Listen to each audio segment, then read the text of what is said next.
मागच्या 4-5 दिवसापासून आपले व्हिडिओ आले नाहीत, कारण घराची आवरावर चालू आहे आणि आमच्या घरकाम करणाऱ्या मावशीही 8 दिवसापासून आजारी आहेत. मग काय, हे सगळं करता करता मला टाइमच मिळाला नाही. त्यात मुलांच्या होमवर्ककडे पण लक्ष द्यावं लागतं. आता एक्झाम आहेत ना दसऱ्यानंतर त्यांच्या, त्यामुळे सगळी कामं आवरली की त्यांना अभ्यासाला घेऊन बसावं लागतं. त्यामुळे कसा दिवस जातो ते समजतच नाही. असो तर 2-3 दिवसापासून बऱ्यापैकी पाऊस उघडला आहे इकडे, त्यामुळे घरातली होती नव्हती ती सगळी कपडे धुवून घेतली मी. बघा तर, माझा नाश्ता वगैरे होईपर्यंत सगळी कपडे मी मशीनला लावली होती आणि आता मस्त उन्हात वाळत घातले कपडे. कपड्यांवर असं छान ऊन पडलं ना की ते चांगले कडक वाळतात आणि त्यांचा कलरही छान खुलतो. तिकडे कपडे वाळत घातले तोपर्यंत मी घरातले जाळे काढून घेतले आणि सगळ्या भिंती झाडून घेतल्या. म्हणजे कसं, त्यावरची सगळी धूळ झाडल्या जाते आणि हो, लपून बसलेले स्पायडरही हाती लागतात. घरदार सगळं छान झटकून घेतलं. घरासोबतच घराबाहेरच्या स्पेस मधलेही जाळे वगैरे काढून घेतले आणि भिंतीही छान झटकून घेतल्या. म्हणजे कसं, सगळं एकदम क्लीन करून घेतलं.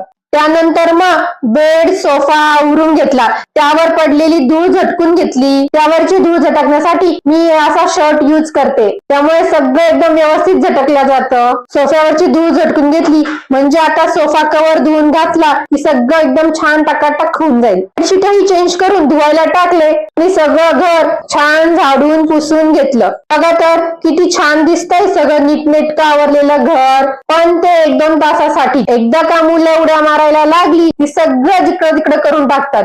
सगळं आवरल्यानंतर मीही माझं आवरून घेतलं आणि आजच्या लंचचा मेनू होता इडली सांबर. बघा तर, किती स्पॉन्जी आणि पांढरी शुभ्र झाली आहे ना इडली. तरी मी त्यामध्ये सोडा वगैरे यूज करत नाही. पण बघा, तरी मी एकदम मऊ लुसलुशीत अशी झालीये. आज घातलेले कपडे बघा काढून आणलेत मी आणि छान घड्या घालून ठेवलेत. कलर तर बघा किती छान खुललाय त्यांचा. तर असा होता आजचा क्लिनिंगचा व्हिडिओ.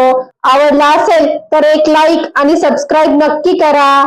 तुमचीही चालू असतील ना क्लिनिंगची कामं. चला तर मग बाय.